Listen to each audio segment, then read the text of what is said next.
Question of the day: would you pay $56,000 for a car with a tiny 2-liter 4-cylinder engine? As we take a closer look to this Audi A6, we might see why the answer to that would be yes. Now, the base engine is a 2.0-liter turbocharged 4-cylinder putting out 220 horsepower.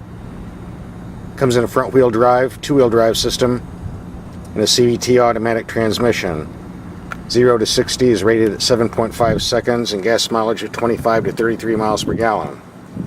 The price on that starts around $43,000. Now, this vehicle has the same engine, but instead comes with all-wheel drive and an 8-speed automatic with paddle shifters.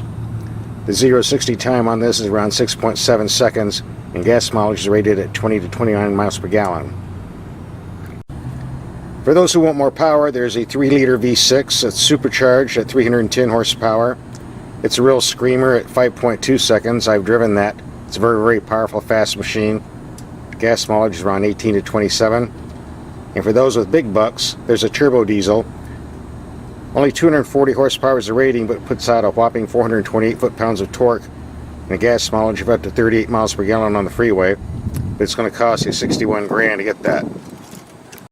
I've driven the turbo diesel engine and it's about as fast as a supercharged V6, but like I said, it's a very expensive price tag, which brings us back to this 2.0-liter vehicle. With options, it runs around $56,000.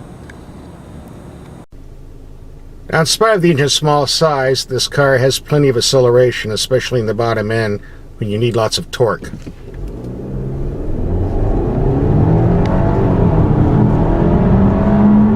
Plenty of power. Good brakes too, which is why everything I had on my seat just went into the dash. One of the biggest complaints with 4-cylinder turbocharged or supercharged engines from German manufacturers is they sound like garbage disposals. Crude, rough, and noisy. Not so here. This engine's very smooth, very quiet. You wouldn't know it's a 4-cylinder by listening to it. Very impressive, and that 8-speed automatic gives it lots of oomph too. The steering feel on this car is excellent, but it's also adjustable, which we'll look at later. And the handling is superb.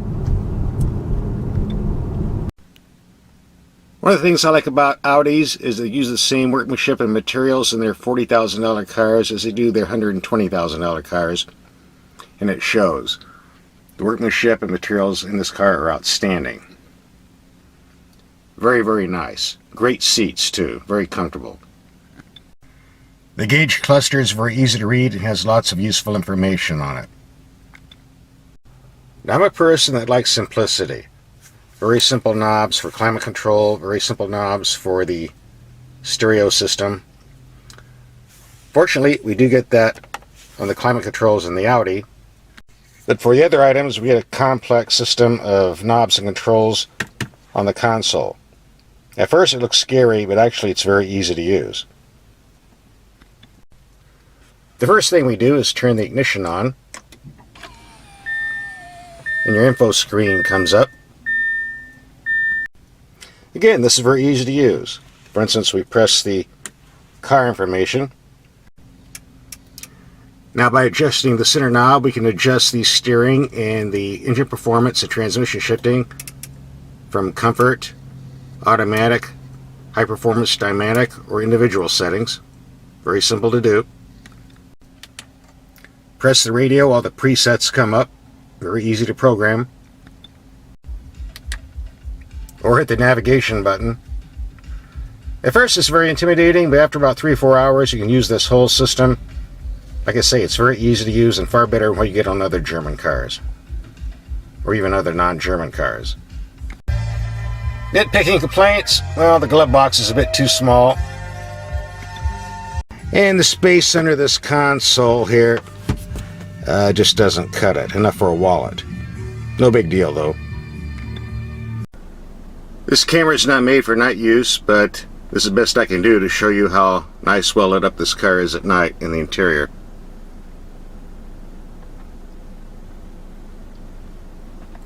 Looks very impressive. Kind of like a 747. It's been raining out here in the mountains, so these roads are wet and a bit treacherous, but this isn't a problem with the Audi A6 thanks to its all-wheel drive system and good weight distribution. It's taking corners with ease. The road might as well be dry.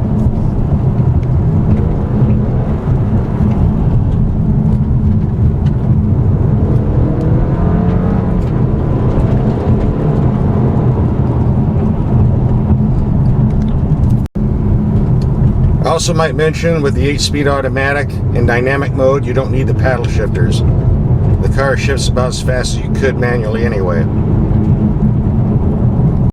In everyday commuting, the A6 is reasonably comfortable. However, on rough pavement, there's a lot of thumping and bumping going on down there. In my case, I'm pretty sure it's due to the optional bigger wheels and tires. No big deal. You'll get used to it.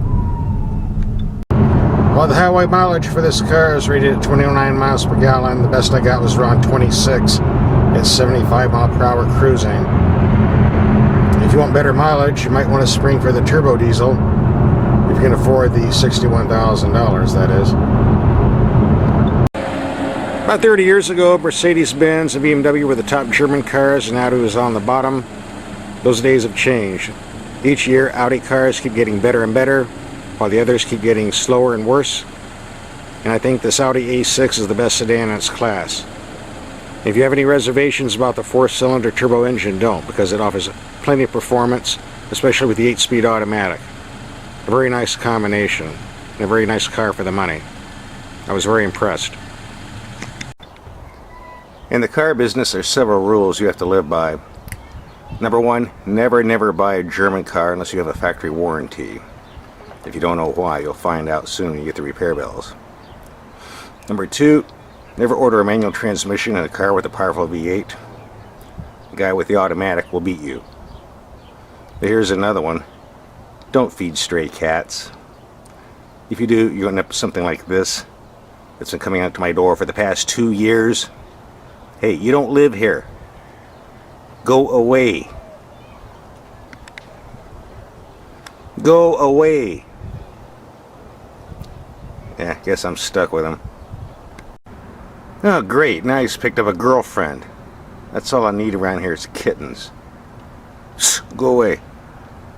Get. But don't knock yourself out. Eating, sleeping, and having sex. What a life.